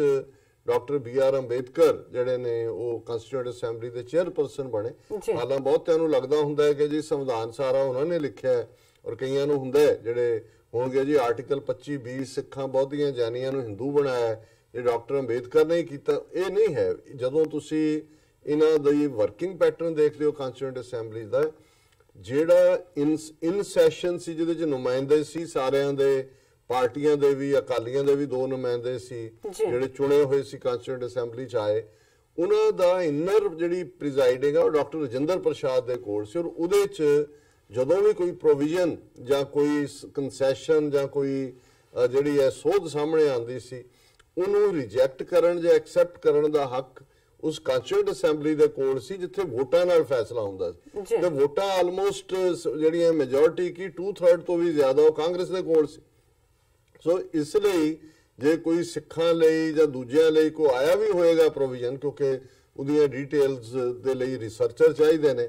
ਕਿ ਕੀ ਆਇਆ, ਉਹਨੂੰ ਰਿਜੈਕਟ ਕਰ ਦਿੱਤਾ ਜਾਂਦਾ ਸੀ। ਸੋ ਡਾਕਟਰ BR ਅੰਬੇਦਕਰ ਕੋਈ ਉਹਨੂੰ ਜਿਹੜਾ ਉਹ ਉਹਨਾਂ ਦਾ ਲਿਖਿਆ ਹੋਇਆ ਸੰਵਿਧਾਨ ਇਹਨੂੰ ਕਹਿਣਾ ਇਹ ਬਹੁਤ ਵਾਰ ਇੱਕ ਪਾਸੇ ਚਲੋ ਫਖਰ ਵੀ ਮਹਿਸੂਸ ਹੁੰਦਾ ਹੈ ਸਾਡਾ ਦਲਿਤ ਭਾਈਚਾਰਾ ਜਾਂ ਦੂਜਾ, ਕੋਈ ਸ਼ੱਕ ਨਹੀਂ ਹੈ ਡਾਕਟਰ ਅੰਬੇਦਕਰ ਬੜੇ ਰੋਸ਼ਨ ਦਿਮਾਗ ਔਰ ਬੜੇ ਵੱਡੇ ਇੰਟੈਲੈਕਚੁਅਲ ਸੀ ਸਾਊਥ ਏਸ਼ੀਆ ਦੇ। ਲੇਕਿਨ ਇਹ ਸਿੱਖਾਂ ਨੂੰ ਵੀ ਹਿੰਦੂ ਚ ਲਿਆਣਾ ਔਰ ਦੂਜਾ ਇਹ ਉਹਨਾਂ ਕਨਸਟੀਟਿਊਐਂਟ ਅਸੈਂਬਲੀ ਦੇ ਵਿੱਚ ਮੈਜੋਰਿਟੀ ਕਾਂਗਰਸੀ ਹਿੰਦੂ ਮੈਂਬਰਾਂ ਦੀ ਬਦੌਲਤ ਸੀ ਜਿਨ੍ਹਾਂ ਨੇ ਸਿੱਖਾਂ ਨੂੰ ਜਾਂ ਦੂਜਾ ਕੋਈ ਇਸ ਕਿਸਮ ਦੀ ਰਾਹਤ ਨਹੀਂ ਦਿੱਤੀ। ਲੇਕਿਨ ਕਿਉਂਕਿ ਡਾਕਟਰ ਅੰਬੇਦਕਰ ਦੇ ਨਾਲ ਪੂਨਾ ਪੈਕਟ ਔਰ ਵੱਡਾ ਹਿੱਸਾ ਖਲੋਤਾ ਸੀ, ਸੋ ਇਹ ਕਨਸਟੀਟਿਊਸ਼ਨ ਦੇ ਵਿੱਚ ਆਇਆ ਕਿ ਅਗਲੇ 25 ਸਾਲ ਲਈ ਸ਼ਡਿਊਲ ਕਾਸਟ ਟਰਮ ਜਿਹਦੇ ਲਈ ਰੱਖੀ ਗਈ, ਉਹਨਾਂ ਦੇ ਲਈ ਰਿਜ਼ਰਵੇਸ਼ਨ ਹੋਏਗੀ ਜਿਹੜੀ ਹੈ ਉਹ ਨੌਕਰੀਆਂ ਦੇ ਵਿੱਚ, ਐਜੂਕੇਸ਼ਨ ਇੰਸਟੀਟਿਊਸ਼ਨਸ ਦੇ ਵਿੱਚ, ਦੂਸਰਿਆਂ ਦੇ ਵਿੱਚ। ਔਰ ਇਸੇ ਤਰ੍ਹਾਂ ਫਿਰ ਉਹ ਰਿਜ਼ਰਵੇਸ਼ਨ ਸ਼ਡਿਊਲ ਟ੍ਰਾਈਬ ਜਿਹੜੇ ਆਦੀਵਾਸੀ ਸੀ ਉਹਨਾਂ ਦੇ ਲਈ ਵੀ ਹੋਈ, ਕੁਝ % ਬੈਕਵਰਡ ਕਲਾਸਿਸ ਲਈ ਹੋਈ। ਪਰ ਜਦੋਂ ਫਿਰ ਮੰਡਲ ਕਮਿਸ਼ਨ ਦੀ ਰਿਪੋਰਟ, ਜਿਹੜਾ ਮੰਡਲ ਕਮਿਸ਼ਨ ਕਾਂਗਰਸ ਨੇ ਹੀ ਬਣਾਇਆ, ਔਰ ਉਸ ਰਿਪੋਰਟ ਨੂੰ VP ਸਿੰਘ ਨੇ ਲਾਗੂ ਕੀਤਾ 1999-90 ਜਦੋਂ ਉਹਨਾਂ ਦੀ ਸਰਕਾਰ ਬਣੀ, ਫਿਰ ਸ਼ਡਿਊਲ ਕਾਸਟ ਦੇ ਨਾਲ ਬੈਕਵਰਡ ਕਲਾਸਿਸ ਦੀ ਤਾਂ ਹੈ ਹੀ ਸੀ ਰਿਜ਼ਰਵੇਸ਼ਨ ਥੋੜੀ ਬਹੁਤ, ਫਿਰ ਇੱਕ ਕੈਟਾਗਰੀ ਜਿਹੜੀ ਮੰਡਲ ਕਮਿਸ਼ਨ ਨੇ OBC ਬਣਾਈ, ਅਦਰ ਬੈਕਵਰਡ ਕਲਾਸਿਸ, ਉਹਦੇ ਥੱਲੇ ਉਹਨਾਂ ਦੀ ਵੀ ਰਿਜ਼ਰਵੇਸ਼ਨ ਹੋਈ। ਔਰ ਨਤੀਜੇ ਦੇ ਤੌਰ ਤੇ ਜਿੰਨੀ ਆਬਾਦੀ ਦੇ ਲਿਹਾਜ਼ ਨਾਲ ਇਹ ਰਿਜ਼ਰਵੇਸ਼ਨ, ਫਿਰ ਇਸ ਦੇ ਉੱਤੇ ਕੈਪ ਲਾ ਦਿੱਤਾ ਸੁਪਰੀਮ ਕੋਰਟ ਨੇ ਕਿ 50% ਤੋਂ ਜ਼ਿਆਦਾ ਜਿਹੜੀ ਹੈ ਉਹ ਰਿਜ਼ਰਵੇਸ਼ਨ ਨਹੀਂ ਹੋ ਸਕਦੀ। ਹੁਣ ਜ਼ਾਹਰ ਹੈ ਵੀ ਇਹਦੇ ਚ ਅਸੀਂ ਜੇ ਆਬਾਦੀ ਦਾ ਤਵਾਜ਼ਨ ਦੇਖੀ, ਹਾਂ ਜਿਹੜੀ 25% ਦਾ ਪਹਿਲਾ ਪਾਰਟ ਸੀ, ਕਿਉਂਕਿ ਮੁੜ ਕੇ ਦਲਿਤ ਵੋਟ ਬੈਂਕ ਇੱਕ ਵੱਡਾ ਵੋਟ ਬੈਂਕ ਸੀ। ਜਦੋਂ 25 ਸਾਲ ਪੂਰੇ ਹੋਏ 26 ਜਨਵਰੀ 1950 ਨੂੰ ਸੰਵਿਧਾਨ ਲਾਗੂ ਹੋਇਆ, ਸੋ ਜ਼ਾਹਰ ਹੈ ਕਿ ਵੀ 1975 ਤੱਕ ਪਹੁੰਚਦੇ ਆ, ਇੰਦਰਾ ਗਾਂਧੀ ਪਾਵਰ 'ਚ ਸੀ। ਸੋ ਉਹਨਾਂ ਨੂੰ ਫਿਰ ਇਹ ਸੂਟ ਕਰਦਾ ਸੀ ਕਿ ਵੀ ਉਹਨੂੰ ਜੇ ਖਤਮ ਕਰ ਦੇ ਤੇ ਦਲਿਤ ਵਰਗ ਜਿਹੜਾ ਉਹ ਨਾਰਾਜ਼ ਵੀ ਹੁੰਦਾ ਸੀ। ਉਹਨਾਂ ਨੇ ਅਗਲੇ ਫਿਰ 25 ਸਾਲ ਉਹਨੂੰ ਅੱਗੇ ਤੋਰ ਦਿੱਤਾ। ਫਿਰ ਇਸ ਤਰੀਕੇ ਨਾਲ ਉਹ ਰਿਜ਼ਰਵੇਸ਼ਨ ਜਿਹੜੀ ਹੈ ਉਹ ਤਾਂ ਪਿਛਲੇ 70 ਸਾਲਾਂ ਦੇ ਵਿੱਚ ਜਾਰੀ ਹੈ। ਹੁਣ ਉਹਦੇ ਨਾਲ ਕਿਉਂਕਿ ਉਹ ਇੰਨਾ ਵੱਡਾ ਵੋਟ ਬੈਂਕ ਹੈ, ਆਲਾ ਮੋਦੀ ਹੋਰਾਂ ਨੇ ਇੱਕ ਸੁਪਰੀਮ ਕੋਰਟ ਦੇ ਫੈਸਲੇ ਰਾਹੀਂ ਕੋਸ਼ਿਸ਼ ਕੀਤੀ, ਜਿਹੜਾ ਈਵਨ ਉਸ ਤੋਂ ਬਾਅਦ ਹੋਰ ਵੀ ਬਹੁਤ ਸਾਰੇ ਲਾਅ ਬਣੇ ਕਿ ਭਾਈ ਜਿਹੜਾ ਜਾਤੀ ਸੂਚਕ ਲਫ਼ਜ਼ ਵਰਤ ਕੇ ਦਲਿਤਾਂ ਨੂੰ ਕੀਤਾ ਜਾਂਦਾ ਹੈ, ਉਹਨਾਂ ਨੂੰ ਜ਼ਲੀਲ ਕੀਤਾ ਜਾਂਦਾ। ਲੇਕਿਨ ਇਸ ਟਾਈਮ ਦੇ ਵਿੱਚ ਦਲਿਤ ਵਰਗ ਇੰਨਾ ਆਰਗੇਨਾਈਜ਼ ਹੋਇਆ, ਜਿਵੇਂ ਯੂਪੀ ਦੇ ਵਿੱਚ ਕਾਂਸ਼ੀ ਰਾਮ ਦੀ ਕਿਆਦਤ ਦੇ ਥੱਲੇ ਬਹੁਜਨ ਸਮਾਜ ਪਾਰਟੀ, ਹੁਣ ਮਾਇਆਵਤੀ ਹੈ, ਮਹਾਰਾਸ਼ਟਰ ਦੇ ਵਿੱਚ ਅੰਬੇਦਕਰਾਈਟ ਗਰੁੱਪ ਜਿਹੜੇ ਨੇ ਰਿਪਬਲਿਕਨ ਪਾਰਟੀ ਸੀ ਇੱਕ, ਉਹਦੇ ਥੱਲੇ, ਔਰ ਹੋਰ ਵੀ ਈਵਨ ਵਿਦਨ ਜਿਹੜੇ ਕਾਂਗਰਸ ਜਾਂ BJP ਵੀ ਆਏ, ਉਹ ਆਪਣੀ ਰਿਜ਼ਰਵੇਸ਼ਨ ਦੇ ਨਾਲ ਕੋਈ ਛੇੜਛਾੜ ਨਹੀਂ ਕਰਨ ਦਿੰਦੇ। ਸੋ ਉਹ ਉਹਨਾਂ ਦਾ ਤਾਂ ਪੱਕਾ ਹੋ ਗਿਆ। ਔਰ ਇਹਦੇ ਚ ਹਾਲਾਂਕਿ ਇਹ ਡਿਬੇਟ ਹੁੰਦੀ ਹੈ ਕਿ ਵੀ ਦਲਿਤ ਵਰਗ ਚ ਵੀ ਜਿਹੜੀ ਕਰੀਮੀ ਲੇਅਰ ਇਹਦੇ ਲਈ ਲਫ਼ਜ਼ ਇਸਤੇਮਾਲ ਕੀਤਾ ਜਾਂਦਾ ਹੈ, ਜਿਹੜੇ ਉੱਤੇ ਬੈਠੇ ਨੇ ਉਹੀ ਸਾਰਾ ਖਾ ਖੂ ਜਾਂਦੇ ਨੇ, ਆਮ ਲੋਕਾਂ ਨੂੰ ਕੋਈ ਫਾਇਦਾ ਨਹੀਂ ਹੁੰਦਾ। ਪਰ ਇਹਦੇ ਚ ਕੋਈ ਸ਼ੱਕ ਨਹੀਂ ਹੈ ਕਿ ਜਿਵੇਂ ਅਮਰੀਕਾ ਦੇ ਵਿੱਚ ਜਦੋਂ ਕਾਲਿਆਂ ਦੇ ਨਾਲ, ਅਫਰੀਕਨ ਅਮਰੀਕਨਸ ਨਾਲ ਡਿਸਕ੍ਰਿਮੀਨੇਸ਼ਨ ਦੀ ਗੱਲ 1960 ਚ ਸਿਵਲ ਲਿਬਰਟੀ ਮੂਵਮੈਂਟ ਚੱਲੀ, ਇੱਥੇ ਵੀ ਉਸ ਨੂੰ ਐਫਰਮੇਸ਼ਨ ਪ੍ਰੋਗਰਾਮ ਜਾਂ ਕੁਛ ਇਸ ਕਿਸਮ ਦਾ ਐਫਰਮੇਸ਼ਨ ਹੀ ਮੇਰਾ ਖਿਆਲ ਹੈ, ਉਹਦੇ ਥੱਲੇ ਥੋੜੇ ਬਹੁਤ ਰਿਜ਼ਰਵੇਸ਼ਨ ਦੀ ਪਾਲਿਸੀ ਵੀ ਆਈ ਸੀ, ਅੱਜ ਵੀ ਹੈ ਵੀ ਉਹਦੇ ਚ ਮਾਈਨੋਰਟੀਜ਼ ਵੀ ਆ ਜਾਂਦੀਆਂ ਨੇ, ਜਿਵੇਂ ਬਿਜ਼ਨੈਸਿਸ ਨੇ, ਜੇ ਤੁਸੀਂ ਮਾਈਨੋਰਟੀ ਕਮਿਊਨਿਟੀ ਦੇ ਮੈਂਬਰ ਹੋ, ਬਿਜ਼ਨਸ ਦੇ ਵਿੱਚ ਤੁਹਾਨੂੰ ਥੋੜੀ ਬਹੁਤ ਪ੍ਰਾਇੋਰਟੀ ਹੁੰਦੀ ਹੈ। ਲੇਕਿਨ ਜਿਸ ਢੰਗ ਦੀ ਰਿਜ਼ਰਵੇਸ਼ਨ ਦਾ ਸਿਸਟਮ ਉੱਥੇ ਬਣ ਗਿਆ, ਉਹਦੇ ਥੱਲੇ ਉਹ ਤਾਂ ਆਪਣਾ ਵੋਟ ਬੈਂਕ ਵੀ ਪੱਕਾ ਕਰਨ ਦੀ ਲਾਈਨ ਆ ਗਏ। ਹੁਣ ਇਨ ਦਾ ਮੀਨ ਟਾਈਮ ਇੱਕ ਰਿਜ਼ੈਂਟਮੈਂਟ ਜਿਹੜੀ ਹੁਣ ਜੇ ਅਸੀਂ ਆਬਾਦੀ ਦੇ ਲਿਹਾਜ਼ ਨਾਲ ਦੇਖੀਏ, ਹੁਣ ਮੈਂ ਅਸਲੀ ਗੱਲ ਜਿਹੜੀ ਕਿ ਇਸ ਦਾ ਆਧਾਰ ਕੀ ਹੈ ਜਿਹੜਾ ਮੋਦੀ ਐਂਡ ਕੰਪਨੀ ਨੂੰ ਲਿਆਉਣਾ ਚਾਹੁੰਦੇ ਨੇ ਇਸ ਲੈਜਿਸਲੇਚਰ ਨੂੰ, ਕਿ ਆਬਾਦੀ ਜੇ ਭਾਰਤ ਦੀ ਦੇਖਣੀ ਹੋਏ ਤੇ ਇਹ ਗੱਲ ਈਵਨ ਖੁਸ਼ਵੰਤ ਸਿੰਘ ਜਿਹੜਾ ਆਪਣੇ ਆਪ 'ਚ ਬੜਾ ਰਿਸਰਚਰ ਜਾਂ ਹਿਸਟੋਰੀਅਨ ਵੀ ਰਿਹਾ, ਉਹਨੇ ਇਹ ਗੱਲ 1990 ਦੇ ਵਿੱਚ 80 ਦੇ ਵਿੱਚ ਇਹ ਕਹੀ ਸੀ। ਉਹਨੇ ਕਿਹਾ ਵੀ ਅੱਜ ਜੇ ਅਸੀਂ ਭਾਰਤ ਦੇ ਵਿੱਚ ਦੇਖੀਏ, ਉਹ ਮੈਂਬਰ ਪਾਰਲੀਮੈਂਟ ਹੋਣ, ਹਾਈ ਕੋਰਟ ਸੁਪਰੀਮ ਕੋਰਟਾਂ ਦੇ ਜੱਜ ਹੋਣ, ਉਹ IAS ਹੋਣ, ਫੋਰਨ ਸਰਵਿਸ ਦੇ ਵਿੱਚ ਹੋਣ, ਕਿ 70% ਤੋਂ ਜ਼ਿਆਦਾ ਜਿਹੜੀਆਂ ਸੀਟਾਂ ਨੇ, ਪੋਸਟਾਂ ਨੇ, ਉਹਨਾਂ ਦੇ ਉੱਤੇ ਬ੍ਰਾਹਮਣ ਨੇ ਜੀ। ਔਰ ਫਿਰ ਉਹਨਾਂ ਨੇ ਕਿਹਾ ਵੀ ਜਿਹੜੀ ਬ੍ਰਾਹਮਣਾਂ ਦੀ ਆਬਾਦੀ ਹੈ ਭਾਰਤ ਦੇ ਵਿੱਚ ਉਹ 3.5 ਜਾਂ 4% ਹੈ। ਹੁਣ ਇਹੀ ਬ੍ਰਾਹਮਣ ਅੰਗਰੇਜ਼ਾਂ ਦੇ ਵੇਲੇ ਇੰਨੇ ਪਾਵਰਫੁਲ ਨਹੀਂ ਸੀ ਕਿ ਹਰ ਪਾਸੇ ਉਹ 70% ਸੀਟਾਂ ਦੇ ਕਾਬੂ ਉਹਨਾਂ ਨੂੰ ਹੀ ਕਾਬੂ ਕਰਕੇ ਬੈਠੇ ਹੋਣ। ਉਹਨੇ ਕਿਹਾ ਵੀ ਇਹ ਵੀ ਨਹੀਂ ਹੈ ਕਿ ਕੋਈ ਇਸ ਪੀਰੀਅਡ ਦੇ ਵਿੱਚ ਕੋਈ ਖਾਸ ਦਵਾਈ ਨਿਕਲੀ ਹੈ ਜਿਹੜੀ ਬ੍ਰਾਹਮਣਾਂ ਨੇ ਖਾ ਲਈ ਤਾਂ ਉਹਨਾਂ ਦਾ IQ ਇੰਟੈਲੀਜੈਂਸ ਕੁਐਸ਼ੀਐਂਟ ਇੰਨਾ ਉੱਪਰ ਚਲਾ ਗਿਆ ਵੀ ਸਾਰੇ ਪਾਸੇ ਉਹੀ ਯੋਗ ਨੇ। ਸੋ ਕਹਿਣ ਦਾ ਮਤਲਬ ਇਹ ਸੀ ਕਿ ਪੋਲੀਟੀਕਲ ਪਾਵਰ ਆਉਣ ਦੇ ਨਾਲ ਭਾਵੇਂ ਰਿਜ਼ਰਵੇਸ਼ਨ ਦੇ ਥੱਲੇ ਸ਼ਡਿਊਲ ਕਾਸਟ ਔਰ ਸ਼ਡਿਊਲ ਟ੍ਰਾਈਬ ਔਰ ਬੈਕਵਰਡ ਕਲਾਸਿਸ ਨੂੰ ਥੋੜਾ ਬਹੁਤ ਫਾਇਦਾ ਹੋਇਆ,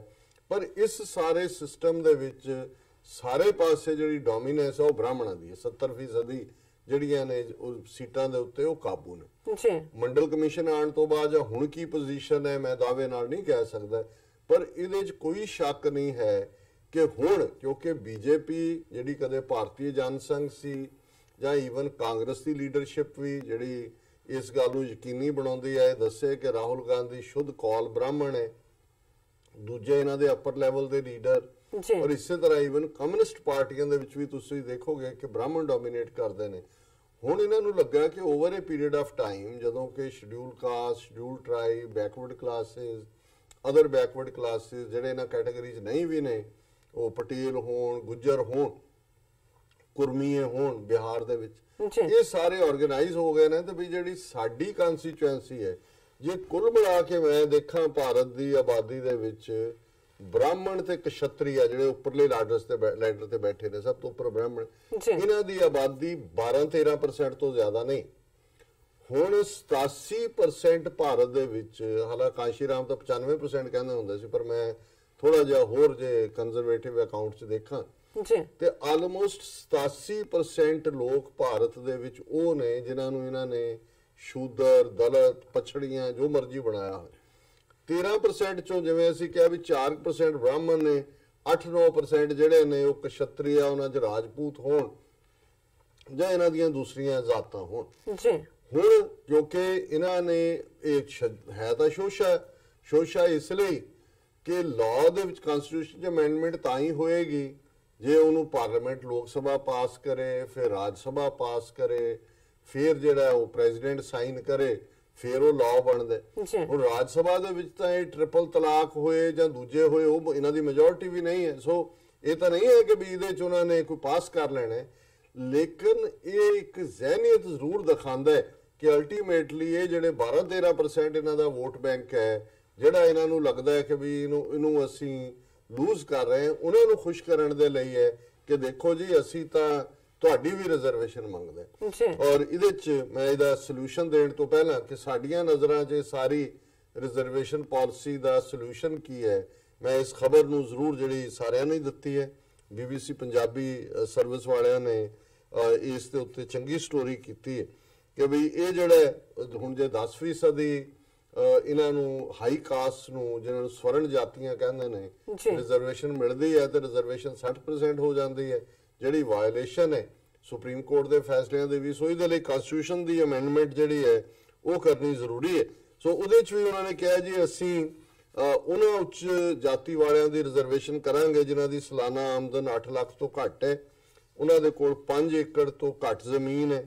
ਰੈਜ਼ੀਡੈਂਸ਼ੀਅਲ ਜਿਹੜਾ ਉਹਨਾਂ ਕੋਲ 1000 ਸਕੁਅਰ ਫੀਟ ਦਾ ਪਲਾਟ ਹੈ ਔਰ 109 ਯਾਰਡ ਜੇ ਉਹ ਰੈਜ਼ੀਡੈਂਸ਼ੀਅਲ ਪਲਾਟ ਹੈ ਤੇ ਨੋਟੀਫਾਈਡ ਮਿਊਨਿਸਪੈਲਿਟੀ 'ਚ ਹੈ, ਔਰ ਨਾਨ ਨੋਟੀਫਾਈਡ ਮਿਊਨਿਸਪੈਲਿਟੀ ਦੇ ਵਿੱਚ 209 ਯਾਰਡ ਦਾ ਹੈ, ਪਹਿਲੇ ਦਾ 109 ਹੈ। ਹੁਣ ਉਹਨੇ ਜਿਹੜਾ ਇਸ ਦੇ ਉੱਤੇ ਈਵਨ ਭਾਰਤੀ ਜਨਤਾ ਪਾਰਟੀ ਦਾ ਆਪਣਾ ਲੀਡਰ ਜਿਹੜਾ ਯਸ਼ਵੰਤ ਸਿਨਹਾ, ਉਹਨੇ ਕਿਹਾ ਕਿ ਵੀ ਇਹ ਇੱਕ ਜੁਮਲਾ ਹੈ, ਇਸ ਤੋਂ ਵੱਧ ਕੇ ਕੁਝ ਨਹੀਂ ਹੈ। ਔਰ ਇਸੇ ਤਰ੍ਹਾਂ ਕਾਂਗਰਸ ਨੇ ਇਸ ਦੇ ਉੱਤੇ ਕਿਹਾ